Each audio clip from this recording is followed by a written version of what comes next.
16 सोमवार की व्रत कथा। एक बार भगवान शंकर और माँ पार्वती मर्त्युलोक में भ्रमण करने के लिए निकले। दोनों विदर्भ देश में अमरावती नामक सुंदर नगर में पहुँचे। यहाँ पर यह नगरी सभी प्रकार के सुखों से भरपूर थी और बहुत ही खुशी से अपना जीवन यापन कर रही थी। वहाँ पर बहुत ही सुंदर शिवजी का मंदिर भी था। भगवान शंकर पार्वती के साथ उस मंदिर में निवास करने लगे। एक दिन माँ पार्वती भोलेनाथ से बोली कि चौसर खेलते हैं। शिवजी ने उनकी बात मान ली और दोनों चौसर खेलने लगे। तभी मंदिर में उस मंदिर का पुजारी आया। माता पार्वती ने उससे पूछा, पुजारी जी, हम में से कौन जीतेगा? आपको क्या लगता है? पुजारी बोले, महादेव ही जीतेंगे। थोड़ी देर बाद जब खेल समाप्त हुआ तो माँ पार्वती की विजय हुई।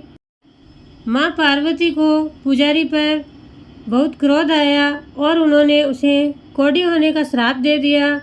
कोढ़ से ग्रस्त पुजारी बहुत दुखी रहने लगा। एक दिन देवलोक की अप्सरा शिव जी की पूजा के लिए उस मंदिर में आई। पुजारी को कोढ़ की अवस्था में देखकर दया भाव से पूछने लगी कि आपकी यह हालत कैसे हुई? पुजारी ने सारी बात उस अप्सरा को बताई। पुजारी की बात सुनकर अप्सरा बोली, तुम 16 सोमवार के व्रत करो, इससे भगवान शंकर प्रसन्न होंगे और वे तुम्हारे इस कष्ट को अवश्य ही दूर करेंगे।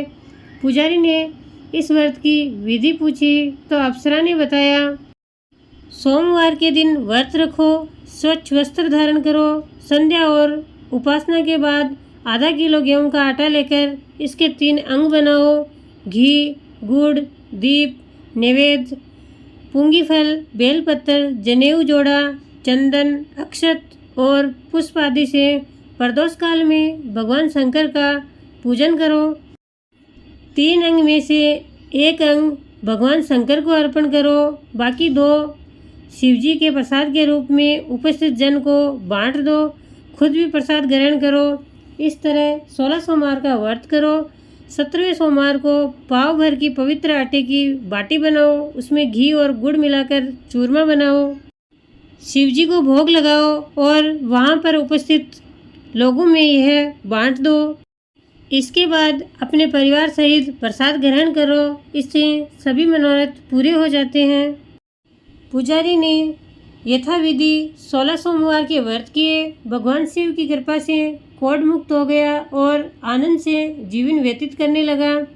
कुछ दिन बाद शिवजी और पार्वती जी वापस उसी मंदिर में आए तो माता पार्वती ने पुजारी को एकदम ठीक देखकर उससे कारण पूछने लगी।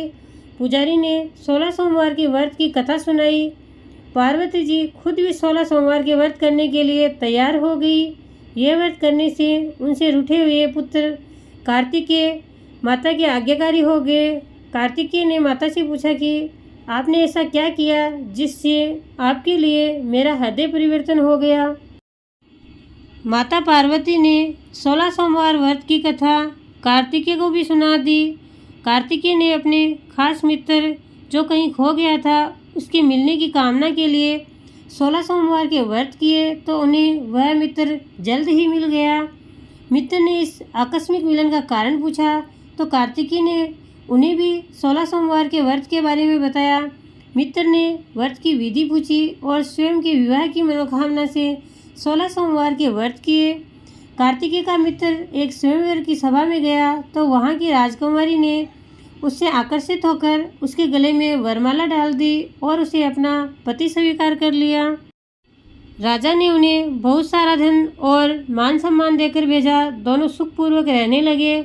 जब 16 सोमवार के व्रत का उसकी पत्नी को पता लगा तो उसने पुत्र प्राप्ति की कामना से 16 सोमवार के व्रत किए। समय अनुसार उसे एक अति सुंदर, सुशील और बुद्धिमान पुत्र प्राप्त हुआ।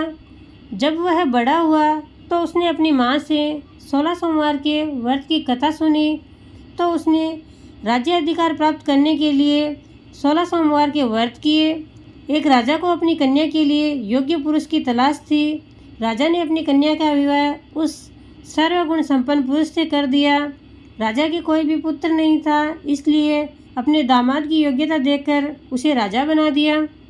राजा बनने के बाद भी वह 16 सोमवार के व्रत करता रहा। 17वां सोमवार आने पर उसने अपनी पति से शिवजी की पूजा के लिए मंदिर में चलने को कहा।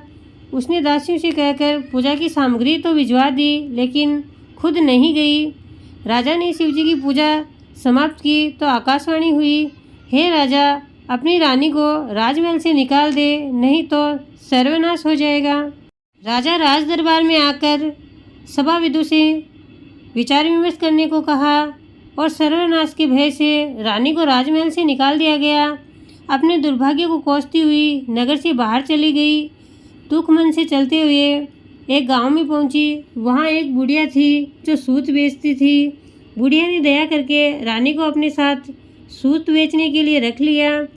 जब से रानी को साथ रखा, बुढ़िया का सूत बिकना बंद हो गया।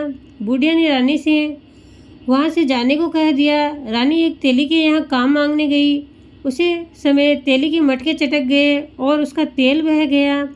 तेली ने भी उसे वहाँ से निकाल दिया। दुखी होकर रानी एक नदी के पास गई तो नदी का सारा पानी सूख गया।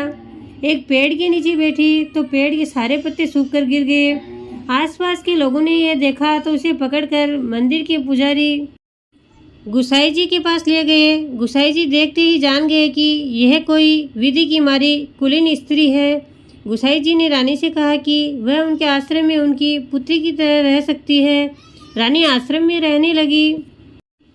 रानी जब भोजन बनाती थी तो उसमें कीड़े पड़ जाते थे। पानी भरकर लाती तो वह गंदा हो जाता। गुसाई जी ने दुखी होकर उससे पूछा कि तुम्हारी यह दशा कैसे हुई?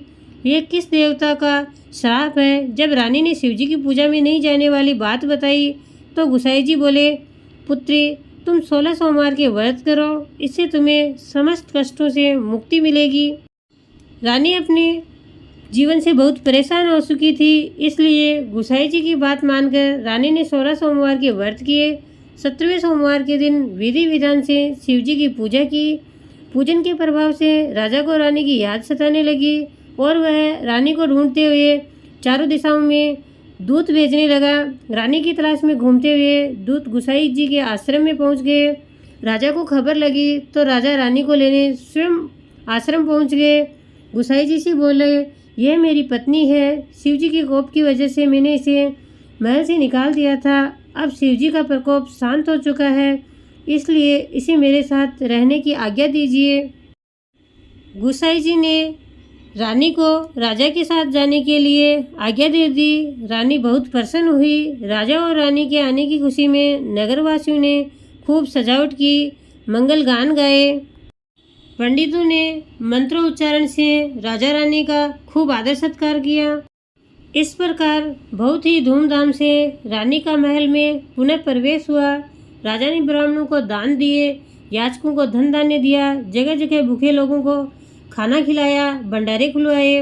राजा रानी 16 सोमवार के व्रत करते हुए शिवजी का विधि विधान से पूजन करते हुए सुखपूर्वक लंबे समय तक जीवन बिताने के बाद शिवपुरी पहुँचे। इस प्रकार जो स्त्री पुरुष मन, वचन और कर्म से भक्तिपूर्वक 16 सोमवार का व्रत और पूजा विधि पूर्वक करते हैं, वह समस्त सुखों को प्राप्त करके अंत में शिवपुरी को गमन करते हैं। यह व्रत सभी के मनोरथ पूर्ण करता है एवं सभी कष्टों से मुक्ति प्रदान करता है। बोली शंकर भगवान की जय, माता पार्वती की जय, भगवान गणेश की जय।